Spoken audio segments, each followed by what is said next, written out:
esse daí que está conosco hoje é o Dr. Tadeu, né? Ele é secretário, diretor de secretaria da UJUCASP e da UBRAJUC também, não é? Sim, das Das duas, duas. das duas, da UBRAJUC, da UJUCASP, advogado, claro, né? Lá em São Paulo, e tem corrido aí atrás de muita coisa em conjunto, cada um no seu canto no Brasil, mas a gente tem trabalhado em muitas coisas aí em conjunto. E é muito bom, né? Eu acho que é muito bom ter essa interação entre as uniões. Eu sinto muita falta disso, né? Eu acho que é muito interessante que se tenha cada vez mais esse tipo de coisa. Nem sempre a gente consegue encontrar presencialmente, mas pelo menos dividir esse conhecimento, que em todas elas sempre tem gente muito boa, né? E a gente muitas vezes fica muito encastelado e tem contato com tanta gente boa, que tem tantos assuntos para poder falar, expressar e mostrar. Então é sempre muito bom trazer pessoas como o Dr. Tadeu aqui para a gente. Que hoje vai falar sobre a ADO 26, né, que falou lá em 2019, julgou sobre a questão da homofobia e da transfobia, é isso? Então, nós vamos fazer o seguinte, há uma metodologia aí, depois ele explica o jeito que ele vai fazer, se ele vai falar e depois tem perguntas, se tem perguntas no meio do caminho, ele explica aí para vocês como que vai ser, como ele achar melhor. E vamos caminhando aí, à medida que o pessoal for entrando também, vai pegando o ritmo, tá bom? Seja muito bem-vindo, doutor Tadeu. Perfeito, muito obrigado, doutor Emanuel. Para mim é uma honra muito grande poder colaborar com esses encontros. Eu já tive a oportunidade também de colaborar com a Unijuc, apresentando artigo para a revista, logo que lançou uma revista da Unijuc, eu acabei colaborando também, escrevendo. Na ocasião, se não me falha a memória, foi sobre o fechamento das igrejas durante a pandemia. E também eu tenho a honra de ser colega do Dr. Emanuel na UBRAJUC, onde, de fato, temos tido muito trabalho e temos desenvolvido atividades de grande interesse para a defesa da fé católica, sobretudo no mundo jurídico. A ideia, hoje, de nós falarmos da ADO 26, Ação Direta de Inconstitucionalidade por Omissão, número 26, que é aquela, para quem ainda não sabe, eu imagino que todos os senhores já saibam, mas é aquela que criminalizou aquilo que o Supremo Tribunal Federal chamou de homofobia ou homotransfobia. E qual que é a nossa ideia aqui para fazermos essa discussão? Primeiro, eu os deixo à vontade, se os senhores quiserem fazer pergunta, podem interromper, não tem problema nenhum. E também, ao final, se preferirem fazer perguntas ao final, também podem perguntar, podem ficar à vontade. Eu, quando estava me preparando aqui para essa palestra, para a palestra de hoje, eu pensei em duas formas de fazer a apresentação aqui. Uma seria aquela apresentação mais tradicional, para falar sobre a ação direta de inconstitucionalidade, que seria pegar voto a voto e nós irmos falando daquilo que é mais importante em cada voto. E a outra, até por acreditar que enfrentar cada voto individualmente poderia cansá-los um pouco, a outra seria a forma que eu elegi para apresentar aqui para os senhores hoje, que seria buscar entender mais do que só o que constou no julgamento da DO 26, de nós entendermos o que veio por trás do julgamento dessa ADO 26, porque assim, na prática, eu imagino que todos os senhores já tenham ouvido o suficiente para falar foi criminalizada a conduta que eles chamaram de homofobia, porque isso não está em lugar nenhum. Na verdade, foi o Supremo Tribunal Federal, óbvio que não inventou o termo, já era um termo falado, mas é como o Supremo Tribunal Federal chamou. Então, até para não ficar aqui toda hora prestando escusas ao uso desse termo, de homotransfobia, já fica aqui que, digamos, não concordo muito com o termo usado, mas como é o termo que foi usado, acabou sendo o nome em iuris, e nós vamos seguir com esse nome em iuris mesmo, para não ficar também toda hora escusando o termo, né? E a ideia, portanto, que eu tenho para fazer a apresentação aqui para os senhores hoje, é nós falarmos um pouco sobre neoconstitucionalismo. Evidentemente que nós não vamos nos aprofundar muito no tema, nem de neoconstitucionalismo, nem do ativismo judicial que ali está inserido.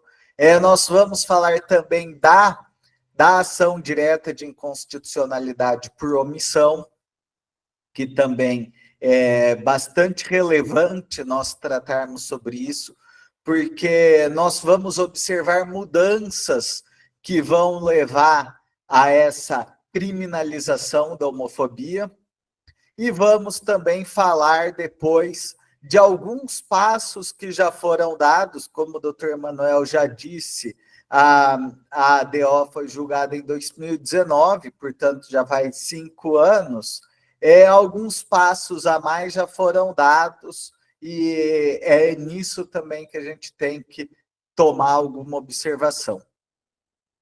Eu sei que muitos dos senhores são da área jurídica, outros não, mas assim, eu vou procurar falar sem deixar de ser técnico, né? Porque a técnica também faz parte da nossa apresentação, mas eu vou tentar procurar falar de uma forma mais simples, para que melhore até a compreensão.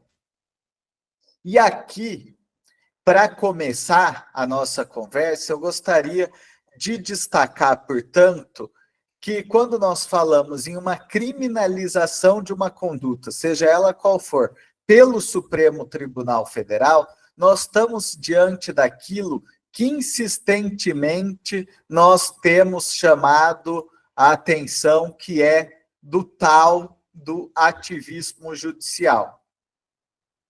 Tem gente que nega a existência do ativismo judicial, talvez sejam os negacionistas de que eles tanto falam, mas tem gente que nega, que diz que não há ativismo judicial, que o Poder Judiciário apenas cumpre o seu papel.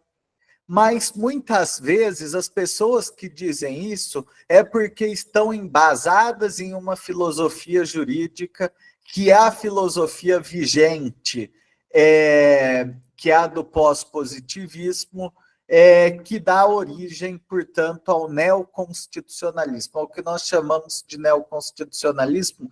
E aqui eu vou passar muito rapidamente sobre o neoconstitucionalismo, para que os senhores, a hora que nós formos discutir a ADO 26, os senhores compreendam quais as razões que levaram o Supremo Tribunal Federal a, em um caso tão importante como esse, a tomar essa decisão.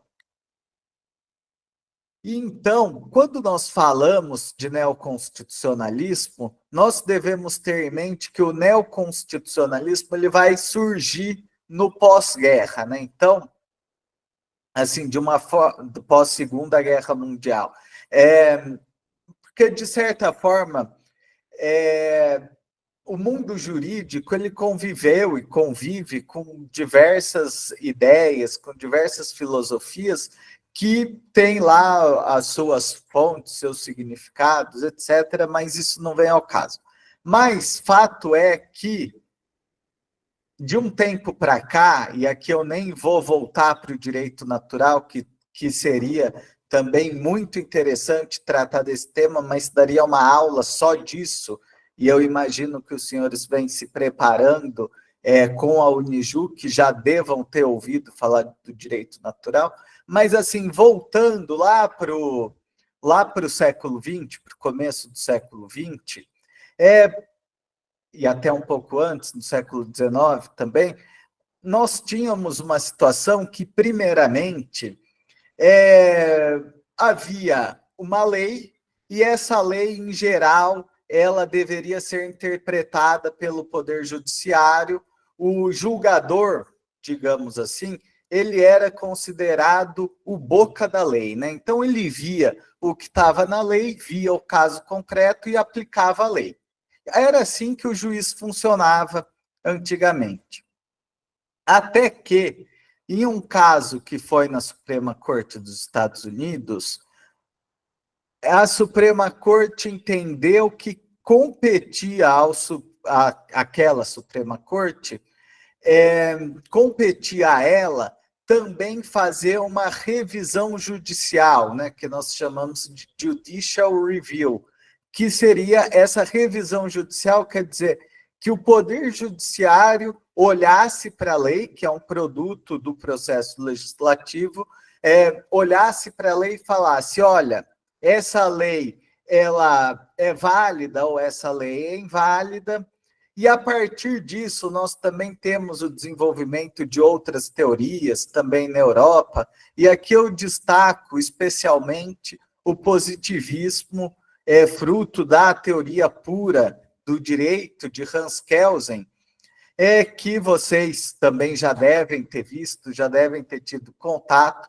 aquela pirâmide do Kelsen, né? Então, que colocava as normas se submetendo a outras normas. Então, do ponto de vista positivista, e aqui o positivismo jurídico, que não necessariamente se confunde com o positivismo filosófico. Mas para o positivista jurídico, nós temos aquela situação em que o ato normativo ele deve encontrar um fundamento de validade em uma norma superior.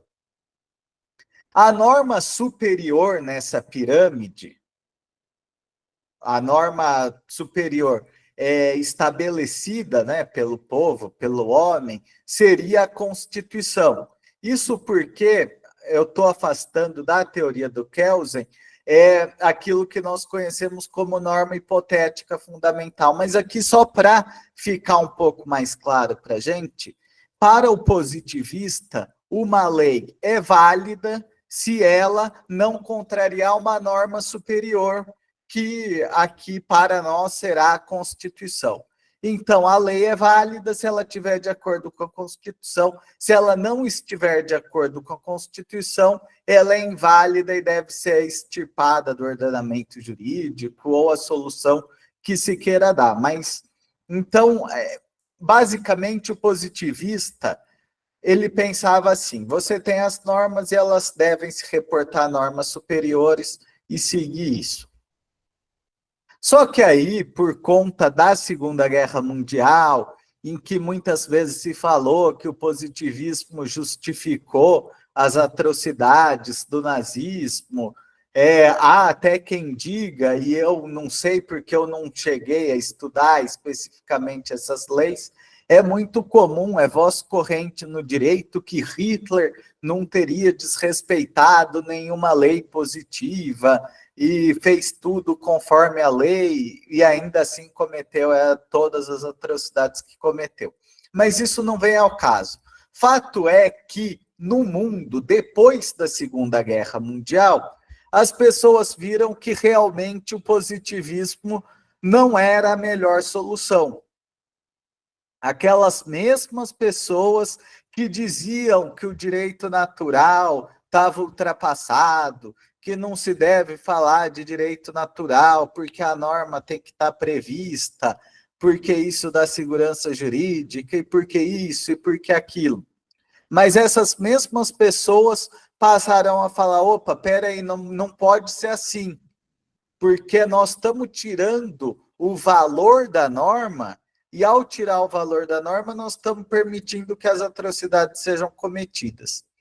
Então, a partir disso, nós temos o desenvolvimento desse pós-positivismo que vai gerar o neoconstitucionalismo, né? Então, o marco histórico do neoconstitucionalismo é exatamente a Segunda Guerra.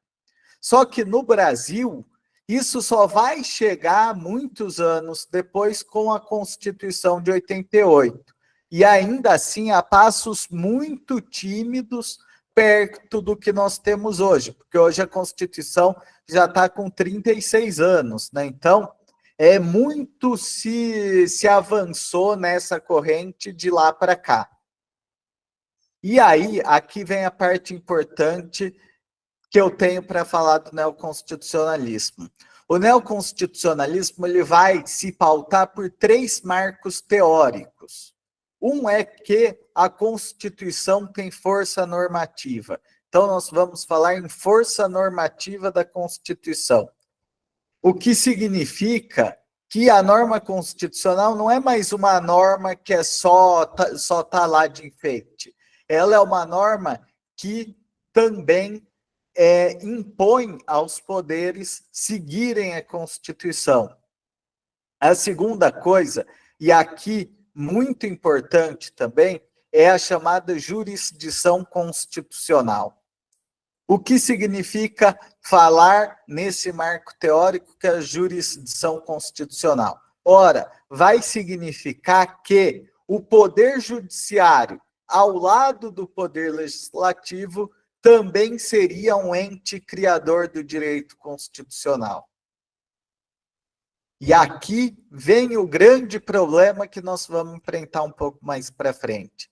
Eles colocam o Poder Judiciário como criador do direito constitucional. Quando nós, se formos estudar a separação dos poderes do modo clássico, nós vamos ver que os poderes são harmônicos entre si e que eles têm freios e contrapesos, eles têm checks and balances, e eles vão atuar restringindo a atuação do outro de forma harmônica e respeitando as funções de cada um desses poderes. Como marco teórico do neoconstitucionalismo, nós temos a jurisdição constitucional, quer dizer, o poder judiciário assume para si uma responsabilidade que, em tese, seria do poder legislativo. E antes de irmos para o terceiro marco teórico, vale aqui dizer que se você for em toda a Constituição Federal, você não vai encontrar uma adesão ao neoconstitucionalismo. Isso foi fruto de interpretação. E aqui vem o terceiro marco teórico, que é a nova hermenêutica constitucional. Então, o que acontece com essa tal nova hermenêutica constitucional? Para quem não é familiarizado com o termo hermenêutica, hermenêutica significa interpretação. E, historicamente, classicamente, nós sempre tivemos formas de solucionar eventuais conflitos entre normas que nós chamamos de antinomias. Então, quando nós temos esses conflitos entre normas, nós geralmente recorremos a essas soluções que são clássicas. Então, uma norma superior, ela vai prevalecer sobre uma norma inferior. Uma norma posterior, ela vai derrogar uma norma anterior, quer dizer, ela vai prevalecer contra a norma anterior, porque se a norma é posterior, quer dizer que o legislador optou por afastar a norma antiga para pôr a norma nova. Ou se nós temos uma norma especial, quer dizer, a lei de licitações, ela vai ser aplicada para as licitações e não outra lei. Então, são esses os critérios tradicionais que nós temos. Só que com a nova hermenêutica constitucional, nós começamos a ter interpretações que surgem. Então, nós temos inconstitucionalidade por arrastamento, nós temos mutação constitucional, e isso e aquilo, que são coisas que vão dando um maior poder para o intérprete. Porque, mais uma vez, se nós voltarmos 200 anos atrás, nós vamos falar, até aquele brocardo latino que fala em claris cessat interpretatio, quer dizer, na clareza da norma, você não precisa interpretar, está lá, o juiz é o boca da lei. Agora, o juiz não só tem a jurisdição constitucional para ser esse criador do direito, como ele também tem o poder de interpretar o direito. E é assim que a gente vai chegando na situação que nós temos hoje. E, dessa forma, com esses 3 marcos teóricos do neoconstitucionalismo, claramente nós vemos que o poder judiciário, sobretudo por força do Supremo Tribunal Federal, acaba tendo um poder que não encontra quase os seus freios. Por quê? Quando o judiciário se limitava a julgar, ele tinha os seus freios e contrapesos, ele estava na posição dele. Aqui nós vemos que o Poder Judiciário passa também a assumir outra função. E isso há críticas e mais críticas, e pessoas muito boas criticam esses avanços do Poder Judiciário. Mas, infelizmente, na academia e, sobretudo, no Poder Judiciário, acaba prevalecendo. Até porque quem não quer ter mais poder? Ora, se o Poder Judiciário pode se dar poder, ele vai se dar poder e acaba fazendo isso dessa forma. E daí nós podemos, então, já vista essa parte do neoconstitucionalismo, nós podemos passar para aquilo que já começa a ser um pouco mais o objeto da nossa aula de hoje, que é a ação direta de inconstitucionalidade por omissão. E por que eu falo da ação direta de inconstitucionalidade por omissão, que aqui vocês vão me ouvir chamar de ADO. A ADO, quando eu estava na faculdade, já faz alguns anos, nós aprendíamos que o Poder Judiciário, quando tinha diante de si uma ação direta de inconstitucionalidade por omissão, ele poderia declarar a mora legislativa. Mas ele não poderia, sob pena de violar a separação dos poderes, ele não poderia mandar fazer, até dar prazo já tinha chegado nesse ponto, mas ele não poderia fazer, suprir a mora legislativa, não tinha isso.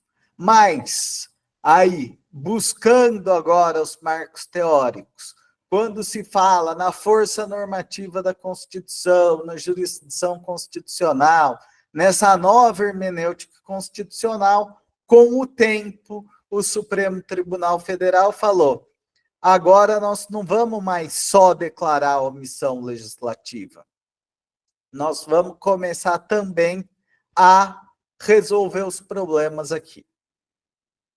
E aí, lá em 2007, num julgamento que também, assim, não tem tanto impacto como esse, por exemplo, mas em 2007, na DIN 3682, ele acaba declarando a demora do Poder Legislativo em editar uma lei complementar com relação à criação de municípios. Então, eles falam, naquele julgado, que a inércia deliberante também configuraria uma omissão e, com isso, ela poderia ser reputada como inconstitucional. Isso por quê?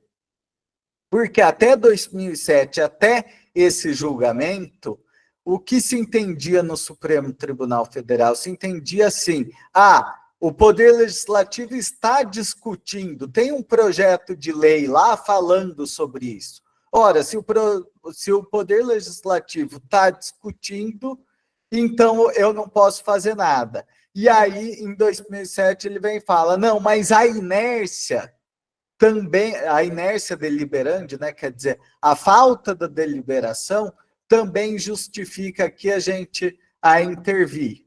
E sempre isso, declarando a mora legislativa, quando muito dando prazo.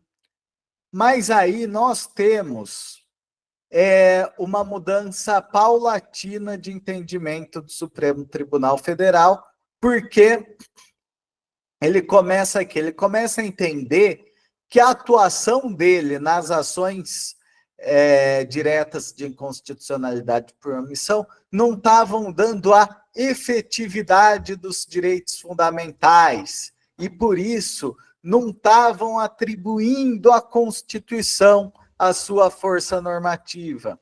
E se a Constituição não tem a sua força normativa executada, caberia ao Supremo Tribunal Federal, que é o guardião da Constituição, agir. Então, ele começa a agir, ele começa a exigir que tenha efetividade desses direitos fundamentais, e aí fixa parâmetro, e aí põe prazo, e aí faz isso, faz aquilo, até a medida que nós chegamos nessa ação direta de inconstitucionalidade por omissão, número 26, que é essa que nós estamos tratando hoje, que ele pega e cria um crime. E cria um crime que, daqui a pouco, quando nós formos entrar no tema mesmo da ADO 26, nós vamos ver que isso é absurdo, mas ele cria um crime, por quê? Porque ele começa a ver isso.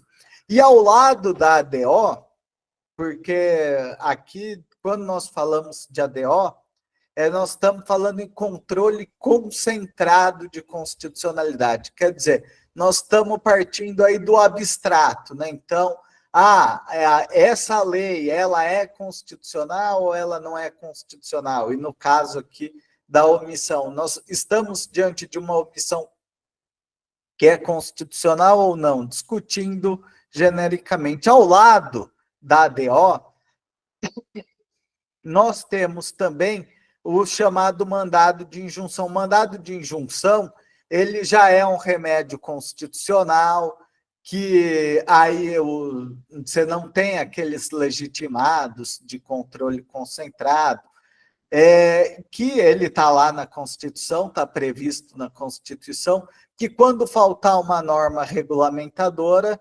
tornando inviável o exercício de direitos e liberdades constitucionais, das prerrogativas da nacionalidade, da soberania, da cidadania, assim poderia intervir o Poder Judiciário por meio do mandado de injunção. Aí aqui nós já temos que seria um controle difuso de constitucionalidade, né? E talvez o caso mais emblemático do mandado de injunção tenha sido com relação à greve no serviço público. Por quê? Porque se entendeu que o servidor público teria direito de greve. Só que a Constituição fala isso, mas fala que teria uma lei para regulamentar o direito de greve do servidor público. E aí leva-se por meio de mandado de injunção e o Supremo Tribunal Federal fala, ora, enquanto não fizer essa lei da greve dos servidores públicos, eu vou pegar e vou aplicar aqui a lei de greve dos empregados privados mesmo e vai valer para o servidor público também. Então, nós temos essa situação.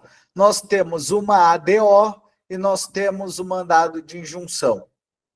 Os dois servem para suprir a mora legislativa. Os dois servem para suprir a mora legislativa. Um via controle concentrado de constitucionalidade, que é a ADO, o outro, como remédio constitucional, viria para o controle difuso, né? E nesse caso que nós estamos tratando, nós estamos diante tanto de uma ADO como de um mandado de injunção.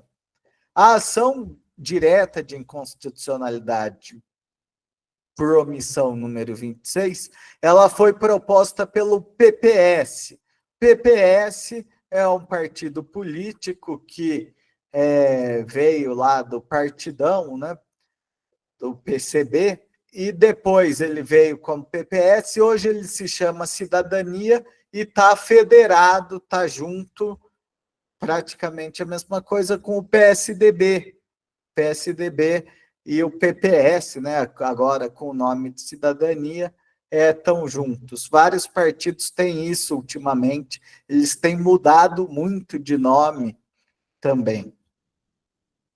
Não sei por quê, mas tem mudado bastante de nome. E o mandado de injunção foi impetrado por uma associação, que é a Associação Brasileira de Gays, Lésbicas e Transsexuais, acho que é isso. É a ABGLT, é o nome da associação. Que estavam questionando no Supremo Tribunal Federal essa omissão do Congresso em legislar a criminalização do que eles chamam, né, de homofobia e de transfobia. Aqui vem uma coisa interessante, né? Eles falam num certo mandado de criminalização. Eles partem do pressuposto que a Constituição teria mandado fazer essa criminalização. Não fica muito claro onde, são normas mais abertas, vamos dizer assim, defesa dos direitos fundamentais, que claramente, diferente do racismo, da tortura, que de fato alguém pode justificar realmente que você tinha um mandado de criminalização no texto constitucional, aqui não tem essa clareza, mas eles falavam que existiria um mandado de criminalização, e como tem um mandado de criminalização, o Poder Legislativo tinha que vir criminalizar a conduta. Se o Poder Legislativo não criminalizasse a conduta, o Supremo deveria fazer essa criminalização. Mas aí aqui vem o primeiro ponto fundamental. Quem já estudou direito penal, quem gosta de direito penal, vai saber que existe um princípio que está no direito brasileiro também, está na Constituição, está no Código Penal, mas isso daí não é nem princípio do direito brasileiro, isso é um princípio universal do direito penal, que é de que nullum crimen, nulla pena, sine lege prévia, quer dizer, não há crime, não há pena sem lei anterior.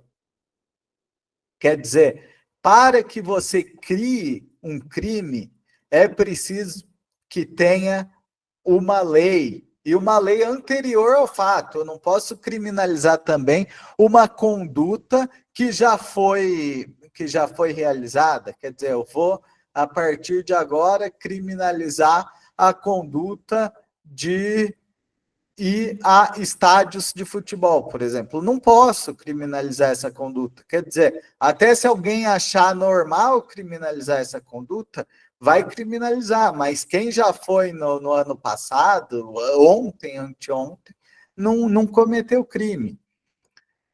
E quando nós falamos em lei, isso é muito importante destacar, porque isso daqui é uma base para muita coisa no direito. Quando nós falamos em lei, nós estamos falando em lei em sentido estrito. A lei, ela é o produto do processo legislativo. E, evidentemente, o processo legislativo vai passar pelo Poder Legislativo. Eu não falo só que lei é produto do Poder Legislativo, porque num país que nós temos medidas provisórias, dá até para dizer que o Poder Executivo faz norma com força de lei, mas sim, isso é lei. Lei, processo legislativo, você tem que ter um processo legislativo adequado. Eu não posso criar um crime por decreto, eu não posso criar um crime por portaria. Preciso de lei. E decisão judicial não é lei. Tem gente que fala, não, a decisão do Poder Judiciário é a lei no caso concreto. Não é a lei no caso concreto. Não é não é essa a função do Poder Judiciário. Função do Poder Judiciário é, sim, aplicar a lei, mas ele não faz a lei. Se ele fizesse a lei, nós estaríamos diante de um poder que faz lei e de um poder que julga. Um poder que faz lei e um poder que julga. Seria muito estranho. Estranho mesmo, num país democrático, em que o mesmo poder está fazendo a lei, poder está julgando a lei, e aí se houver algum caso em que a pessoa investiga, denuncia e julga. Aí nós passamos de um país que respeita os direitos humanos, um país que procura preservar os direitos, e passamos a isso. Então, nós temos, portanto, que destacar isso. Quando o Supremo Tribunal Federal ele atua no sentido de criar um crime, aqui ele já está respeitando o princípio número 1 do direito penal. Princípio da legalidade. Porque, à medida que nós afastamos o princípio da legalidade, aí já começou a arbitrariedade, aí já fica muito difícil garantir os direitos das pessoas. Agora, um segundo ponto é muito relevante em relação a esse julgado, não diz só respeito ao princípio da legalidade. Diz também, e é importante que isso fique claro, porque muitas vezes nós falamos em mora legislativa, em poder legislativo que não faz lei, em omissão do poder legislativo, mas nós devemos reconhecer uma grande verdade. A decisão de não fazer uma lei é também uma decisão legítima do poder legislativo. O poder legislativo não pode ser obrigado a sair legislando. Se ele não quer legislar, o que significa o povo não quer legislar, ele não precisa legislar. Não precisa legislar. Falar em omissão legislativa, os casos precisariam ser muito concretos e que pudessem ser extraídos claramente do texto constitucional. E aqui, talvez, de fato, o direito à greve do servidor público possa ser extraído claramente do texto constitucional. Mas isso, criminalização de condutas específicas, isso daqui é claramente uma decisão do Poder Legislativo e, a meu ver, com todo o respeito ao Supremo Tribunal Federal, a meu ver, não há omissão legislativa aqui. E vale dizer também que o Senado Federal, quando se manifestou nessa ADO, ele falou, olha, eu defendo a improcedência da ação porque está descumprindo a legalidade, está descumprindo a separação dos poderes, o poder legislativo é independente e somos nós, poder legislativo, que temos a competência jurídico-política para essa matéria. E a Câmara, por sua vez, falou, olha, lá atrás eu já votei, já deliberei sobre isso, já mandei lá um projeto, está no Senado, mas não tem omissão inconstitucional. Mas o Supremo Tribunal Federal acaba adotando no seu julgamento essa ideia da criminalização da homofobia, da transfobia. Eu não sei se os senhores já conseguiram ter acesso, eu até estava pegando aqui para mandar para os senhores, que esse julgado do Supremo Tribunal Federal, ele acabou sendo definido em uma tese do Supremo Tribunal Federal, né? Então, em determinados julgamentos, o Supremo Tribunal Federal ele acaba sintetizando o seu julgado em teses, né? Acontece isso quando nós temos IRDR, quando nós temos o IAC, julgados que têm uma repercussão geral, acabam sendo elaboradas essas teses. Aqui eu pus no chat para os senhores um link que vai levar para essa tese que foi firmada na ADO 26. E aqui o item primeiro da tese, nós vamos ver que, diz o Supremo Tribunal Federal, até que sobrevenha a lei emanada do Congresso Nacional destinada a implementar os mandatos de criminalização definidos nos incisos tais da Constituição. Depois vocês podem ver esses incisos, não fala nada de homofobia, nada, não passa nem perto, fala direitos fundamentais, mas assim, muito distante de criminalização de homofobia.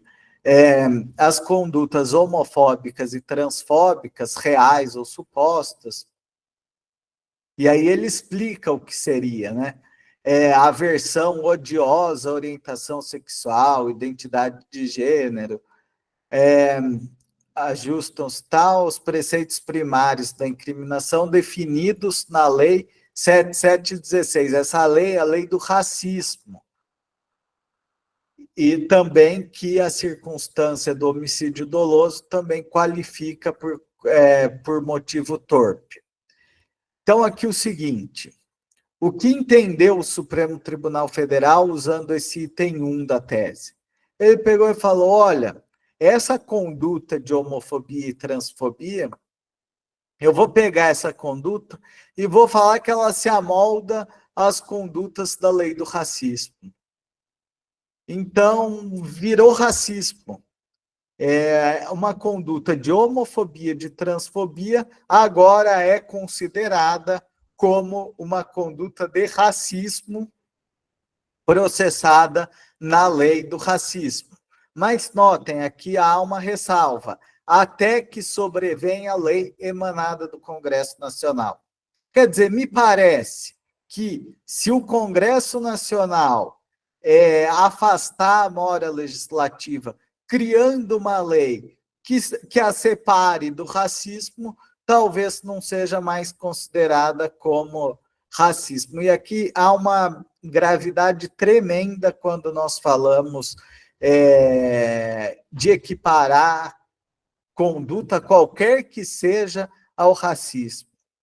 Por quê? Porque o racismo é uma conduta considerada na Constituição como imprescritível, o que significa que pode o poder público indeterminadamente, independentemente do tempo que transcorra, pode o poder público processar, julgar, condenar alguém. Mas vejam bem, essa foi a decisão do Constituinte. Então, eu não vou nem criticar essa decisão do Constituinte, embora pudesse fazê-lo se assim quisesse, se esse fosse o objeto do nosso tema. Mas se você pegar uma conduta, quer seja ela qual for, e transformar em uma conduta imprescritível, ora, aí sim nós estamos violando um direito fundamental. Porque o direito à prescrição criminal é um direito fundamental. Porque nós não podemos admitir uma situação que uma pessoa com 18 anos, 19 anos, cometa uma besteira na vida e fique até os 70, 75 anos, 100 anos, podendo ser processado por aquele crime que ela cometeu, já passou no tempo, e 50, 60 anos depois, ela está cometendo esse crime. É importante destacar aqui que os criminosos, que os bandidos, eles também têm direitos fundamentais. Eu não vejo ninguém falando que nós devemos afastar o direito ao juiz imparcial para um bandido. Eu não vejo as pessoas falando que querem afastar a legalidade, que deve ser punida a pessoa independentemente de ter prova, que tendo prova ilícita não tem problema nenhum. Eu não vejo o Supremo Tribunal Federal falar isso quando nós estamos diante desses direitos fundamentais de bandidos, de criminosos. Também não vejo Supremo Tribunal Federal falar de acabar com a prescrição, que é um direito também do criminoso. Mas, nesse caso, se cria uma conduta imprescritível sem fundamento constitucional. Eu penso, salvo o melhor juízo, que as condutas imprescritíveis, elas devem estar expressamente previstas no texto constitucional. E eu até iria além. Eu acho até que elas têm que estar previstas originariamente no texto constitucional. Porque quando nós criamos outras condutas que se tornam imprescritíveis, por exemplo, se amanhã eu decidir transformar o roubo, o tráfico de drogas, ou até estupro, homicídio, feminicídio que seja, em condutas que sejam imprescritíveis, aqui sim eu estou violando frontalmente um direito fundamental. Que todas as pessoas têm esses direitos fundamentais. Mas, nesse caso, se equiparou uma conduta a outra conduta, sendo que esta conduta aqui, além de tudo, ela é imprescritível. Então, nós violamos a legalidade, porque nós estamos criando um crime que não é previsto na lei, e não bastasse isso, nós estamos transformando essa conduta, que nem é crime pelo Poder Legislativo, em um crime imprescritível. Aqui, uma situação bastante grave. No item 2, senhores vão ver, e aqui eu estou falando para a União dos Juristas Católicos de Goiânia, né, membros da Unijuc, nós vamos ver que existe no item 2 uma ressalva que fez o Supremo Tribunal Federal, que vai lá falar que a repressão penal, a prática da homotransfobia, então agora ele já não chama de homofobia, ele já chama de homotransfobia, não restringe nem limita o exercício da liberdade religiosa, qualquer que seja a confissão, etc. e tal. Assegurado o direito de pregar, divulgar livremente, por palavra. Bom, isso daqui é o seguinte, de fato, criou essa ressalva. Mas depois ele chega e fala, desde que tais manifestações não configurem discurso de ódio, assim entendidas como exteriorizações que incitem discriminação, hostilidade, violência. Então, vejam bem, o Supremo Tribunal falou, olha, você falar isso num contexto religioso de pregação não é um ato criminoso, salvo se configurar discurso de ódio. Ora, e aí você tem um termo, uma expressão muito aberta, que é esse tal discurso de ódio. Aí, nós pegamos uma situação, até essa semana eu vi uma outra, que se você fala que uma pessoa vai para o inferno, que determinada conduta é pecado, que isso, que aquilo, eles acabam, muitas vezes, algumas pessoas acabam entendendo como se fosse um discurso de ódio. E aí, se você passa a entender aquilo como um discurso de ódio, ou que qualquer coisa fosse um discurso de ódio, aquela proteção à liberdade religiosa que, acreditem se quiser, também é um direito fundamental, aí nós estaríamos diante dessa situação de que pode configurar o discurso de ódio ou não. E aí ficamos, mais uma vez, ao arbítrio do julgador, para falar se aquela pregação é ou não é discurso de ódio. Eu não sei se São João Batista, quando acabou sendo degolado, se por acaso ele não foi degolado porque ele fez um discurso de ódio contra a libertinagem de Herodes.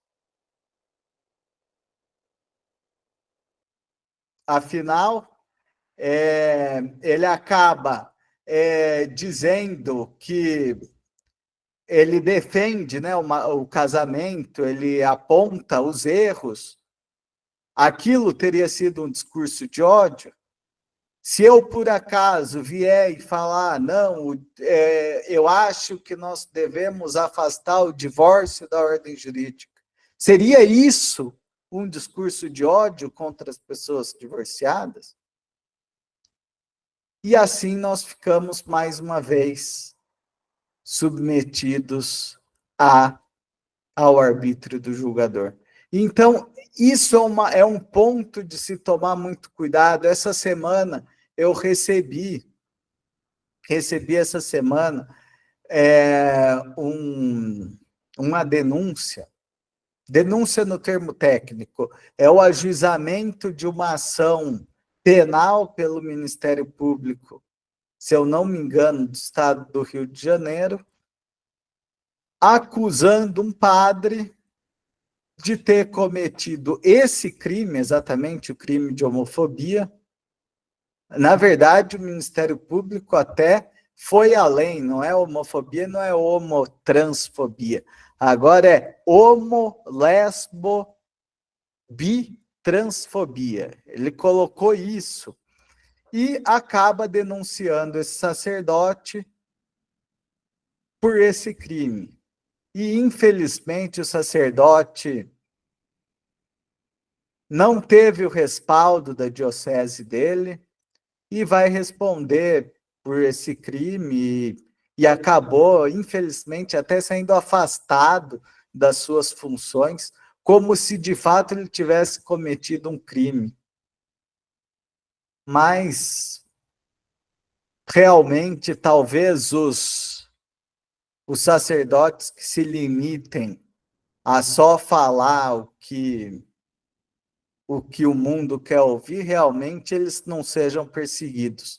Mas aqueles sacerdotes que procuram pronunciar as verdades de fé, aquilo que nós recebemos da Santa Igreja, aí esses sim vão ser perseguidos. Mas não é o primeiro também, não vai ser o último. Mas nós devemos defender essas pessoas para que possam ter a liberdade, até porque o direito ao proselitismo religioso, que significa o direito que eu tenho de dizer a outro que a minha religião é que é a religião que salva, esse é um direito assegurado no ordenamento jurídico. Eu posso pregar, eu posso ir às ruas para falar, convertam-se.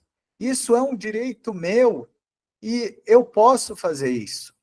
E agora, muitas vezes, nós vemos essas pessoas, esses sacerdotes, sendo perseguidos por defenderem as verdades de fé.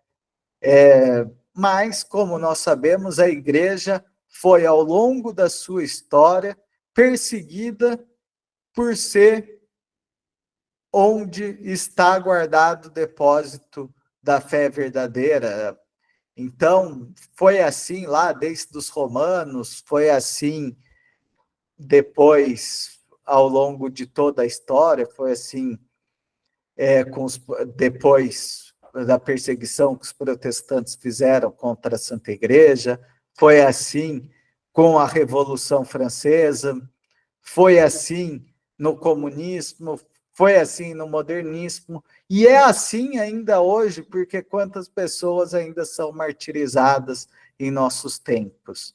Então, isso tem sido assim, e isso, infelizmente, vai continuar sendo assim.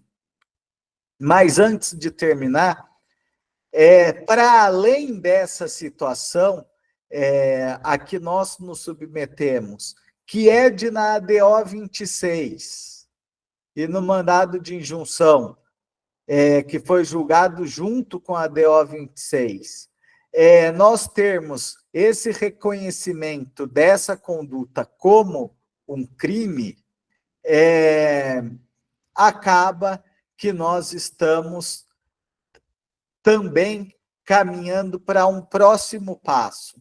E aqui eu não vou ler o item 3 da tese, mas é esse contexto todo que eu dei de que eles passaram a considerar a conduta como se, por integrar um grupo vulnerável, isso se caracterizasse racismo, o que não é bem verdade, né? Então, porque assim, se eu pronuncio ofensas contra idosos, que são um grupo vulnerável, sem sombra de dúvidas, eu não estou cometendo racismo. Posso estar cometendo, talvez até cometa alguma conduta típica, mas não é racismo, porque não tem relação com a raça.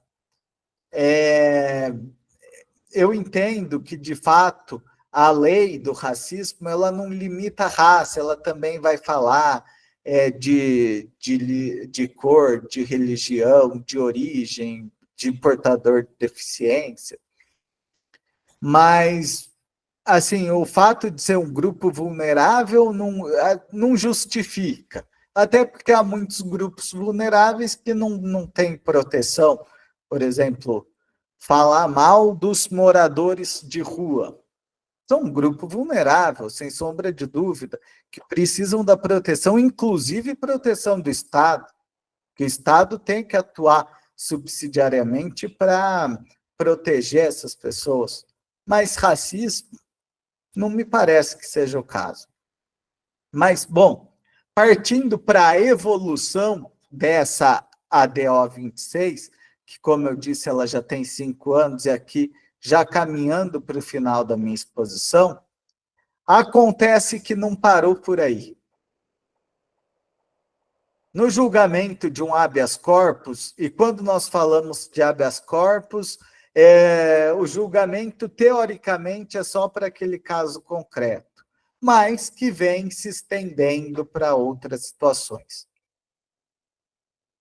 Nós antes tínhamos uma distinção, que até agora mudou com uma lei mais recente, em 2023, mas antes nós tínhamos uma distinção que falava uma conduta chamada racismo e uma conduta chamada injúria racial. São condutas diferentes. Por quê? Porque na conduta do racismo, nós estamos diante de uma situação que vai ser resultante de uma discriminação, de preconceito contra todo o grupo. Então, uma situação, por exemplo, tristíssima de uma empresa que não contrata pessoas de uma determinada raça, por exemplo. Eu não contrato de jeito nenhum pessoa dessa raça. Essa conduta é uma conduta realmente que é racista. Agora, antigamente, antes dessa lei de 2023, existia também aquilo que nós chamamos de injúria racial, que é você se dirigir diretamente a uma pessoa e ofender aquela pessoa por elementos de raça, de cor, de etnia, etc. Isso seria injúria racial. Só que nesse HC 1542-48, vou até pôr o número aqui, depois se os senhores quiserem ver, nesse HC 1542-48, o STF entendeu que a injúria racial também seria um crime imprescritível. Aí vem mais uma vez a violação do direito à prescritibilidade dos crimes. Por quê? Porque eles equipararam as condutas e falaram, olha, aqui está tudo imprescritível mesmo. A ponto de, em 2023, ter uma modificação em relação a isso. E aí nós vamos, mais uma vez, nos surpreender com essa modificação. Por quê? Porque antes, o crime de injúria, que nós chamávamos de injúria racial, que está lá no Código Penal, lá no parágrafo 3º do artigo que fala da injúria, que é o 149, se eu não me engano, ele fala que se a injúria consiste na utilização de elementos referentes à raça, cor, etnia, e aí vem uma coisa importante, religião, origem ou condição de pessoa idosa ou portadora de deficiência, você tinha essa injúria racial. Aí mudou, em 2023 mudou.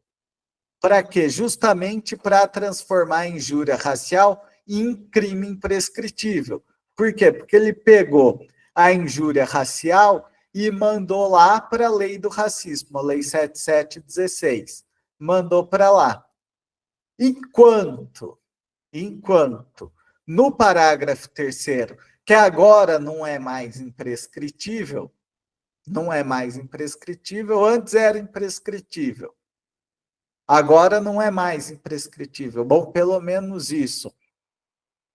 Mas ali, no que é prescritível, ficou religião, condição da pessoa idosa e condição da pessoa com deficiência. Enquanto veio para a Lei 7716, lá no artigo 2º-A, razão de raça, cor, etnia ou procedência nacional. E, por força dessa decisão do Supremo Tribunal Federal, que coloca a homofobia como equiparada ao racismo, também há quem diga que é considerado imprescritível a injúria por homofobia. A ver os próximos capítulos, devemos nos cuidar, devemos observar com muita calma todos esses movimentos que vêm acontecendo, e também aqui, sempre com respeito, com dignidade, aqui quando eu procuro fazer essas críticas ao Supremo Tribunal Federal, a forma como isso foi feito, eu estou defendendo aquilo que eu entendo juridicamente como correto. Sem querer ofender pessoalmente ministro, nada, porque isso daqui não faz a menor diferença, até porque, às vezes, eu até penso que, de fato, eles fazem isso acreditando que é isso que eles devem fazer. Por quê? Porque eles estão fundados nesse neoconstitucionalismo que eles acabam acreditando que o Supremo Tribunal Federal e o Poder Judiciário têm poderes aí quase que absolutos.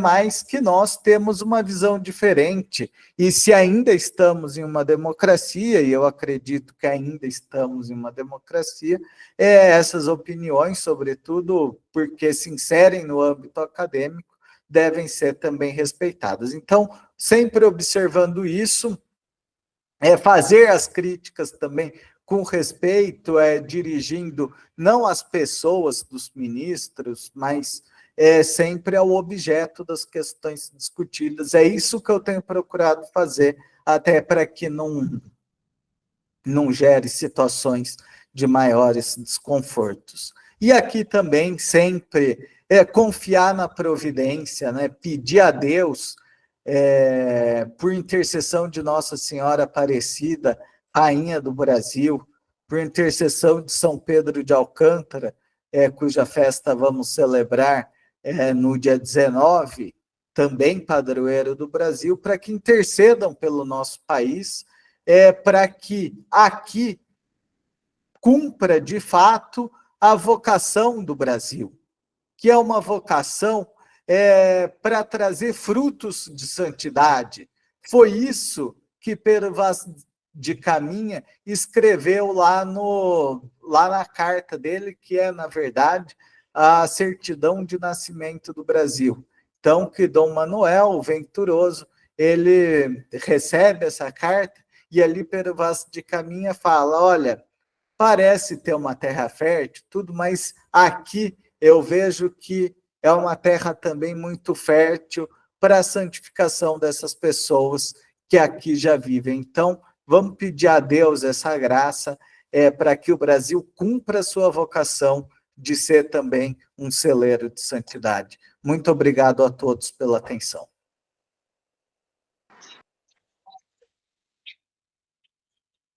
Muito bom, né? Muito, muito bom mesmo. Muito obrigado. Nós tivemos nenhuma visão geral, né? Foi uma visão amplíssima de tudo. Veio desde conceitos e história até exemplos e até como que possibilidades do que vem por aí, né? Então, mas de qualquer forma, antes de passar aí para as perguntas que o pessoal que certamente tem, eu tenho só uma questão aqui.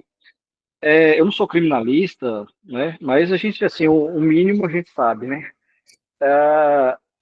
E todo crime precisa de ser tipificado, né? Esse crime não tem tipificação. Ele tá, na verdade, ele tá, como é que é isso? Ele tá tipificado por analogia? É isso? Isso pode, pela lei de racismo, é isso? Assim, é possível uma coisa dessa? Então, doutor Emanuel, exatamente isso que aconteceu. O senhor aponta com muita clareza, até porque essa é a base do direito penal, ninguém precisa ser mestre, doutor em direito penal para saber isso. É que todo crime precisa de uma previsão legal. E aqui eu até usei o brocardo latino, né, que vai dizer nullum crimen, nulla pena sine lege. Então, assim, não existe crime, não existe pena sem uma lei. E não existe, de fato não existe. O que existe, e o que eu tenho visto na prática, infelizmente, até essa semana acabei recebendo uma denúncia sobre isso no meu WhatsApp, me mandaram uma denúncia que falava exatamente sobre isso. O que nós temos são os crimes da lei do racismo, esses estão de fato tipificados, não é um só, existem alguns crimes na lei de racismo, e estão tipificados, a norma primária, a norma secundária, então tem lá qual é a conduta, tem qual é a pena, tem tudo isso na lei do racismo. Só que a lei do racismo, ela não vai falar de homofobia, nem de transfobia, muito menos de homo, lesbo, bitransfobia. Mas nessa denúncia do Ministério Público, que foi recebida pelo Poder Judiciário, diga-se, né? É claro, ainda não foi totalmente processado, pode ser até que o sacerdote venha a ser absolvido sumariamente, não sei, pode ser que aconteça, mas assim, na denúncia, o promotor, ele aponta assim, denuncio pelo crime da lei lá do racismo, né? Então ele põe lá o crime, põe o artigo, põe a lei 7716 de 89, na forma da ação direta de inconstitucionalidade por omissão número 26. Por quê? Porque assim ele entendeu tipificado. Não me parece tipificado, assim, é um grande desafio, mas para o Supremo Tribunal Federal é um crime. Para o Supremo Tribunal Federal é um crime, não por outra razão ele denunciou e o juiz recebeu a denúncia. Assim mesmo, na forma da DO, porque ele não tem como pôr um crime. É diferente de um homicídio, por exemplo, que eu vou denunciar, eu vou lá e falo, artigo 121, tem qualificadora, parágrafo 2º, inciso tal, tal, tal, porque é qualificado, porque teve emboscada, teve arma de fogo, não sei o que, não tem nada disso. É isso, ó, como agora a conduta é racismo, então eu estou denunciando na forma do julgado do Supremo. Assim. E a DO virou lei, né? No caso. Bom, Ela passa a ter, e aí que vem a grande discussão. Porque lei ela não pode ser lei porque ela não é produto do processo legislativo. Existem aqui, já que nós começamos a falar um pouquinho de direito penal, existem aquelas chamadas normas penais em branco, né? O que são as normas penais em branco? Nós temos um tipo penal, por exemplo, tráfico de drogas. Só que, obviamente, o legislador, quando ele vai fazer a lei de drogas, ele não consegue prever todas as drogas que existem. Até porque cada dia surge uma droga nova, não sei o que. Se a gente for depender do poder legislativo para falar, olha, maconha é droga, cocaína é droga, êxtase, LSD, não sei o que, tudo isso aqui é droga. Agora a droga 9, o K9, o crack, não sei o que, um monte de droga que vai surgindo por aí.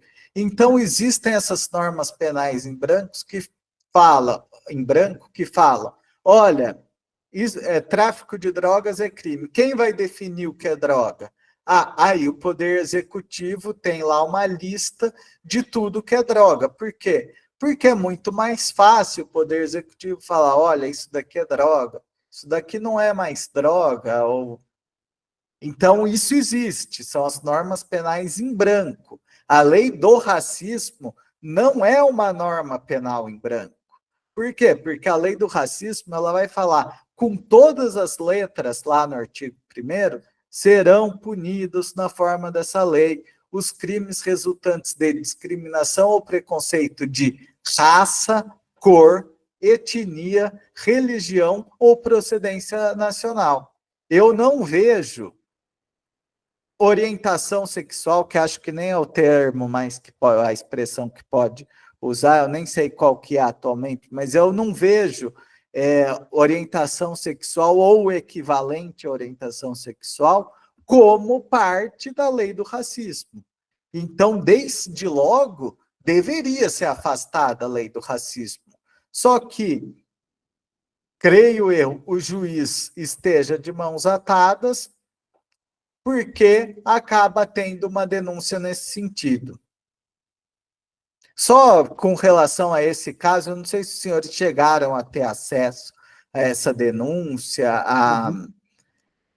ao recebimento da denúncia, mas com relação a isso, não é só esse ponto, né?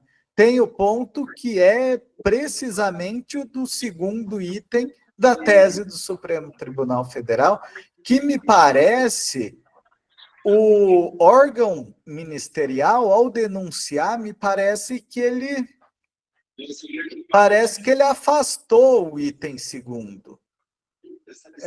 Porque você não tem, pela descrição ali, não tem algo que caracterizasse crime de ódio. Porque, assim, o que seria crime de ódio? Crime de ódio seria aquilo que despertasse a violência, né? Então, assim, é evidente que é deplorável um sujeito que fala que você deve ir na rua e bater com lâmpada em fulano, em Beltrano. É lógico que isso é deplorável. Agora, e que isso até poderia caracterizar um ódio, mas aí, lógico que a gente teria, vamos dizer, como defesa o fato de não ser fruto da lei, etc. e tal. Mas isso poderia ser ódio. Agora, por mais que seja a coisa mais grave que pode acontecer com qualquer pessoa, que é ir para o inferno, você falar que uma pessoa pode ir para o inferno não é um exercício de ódio, mas, pelo contrário, é um exercício de caridade. Se ele cometeu um crime, não foi um crime de ódio, foi um crime de caridade. Por quê? Porque ele está dizendo que a pessoa ela deve se converter para que não vá para o inferno, quer dizer, para que não aconteça com ela a pior coisa que pode acontecer com qualquer alma, que é ir para o inferno e receber a condenação eterna. É, tem muitas nuances, né? Muitas coisas, muitos pequenos pontos. Não vou ficar falando aqui, vai até tarde. Mas mais alguém tem alguma pergunta? Não vi ninguém levantando a mãozinha aí do. Pode abrir o áudio, gente, pode falar sem problema. Fiquem à vontade.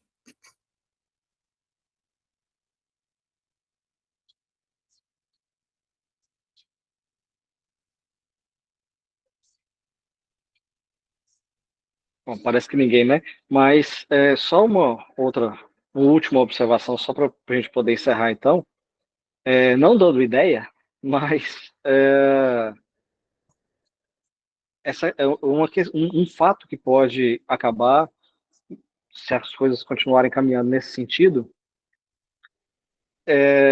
Reitores de seminário, bispos, que negam a entrada de seminaristas em seminários por esses motivos, que é uma coisa, vamos dizer, acontece sempre, né?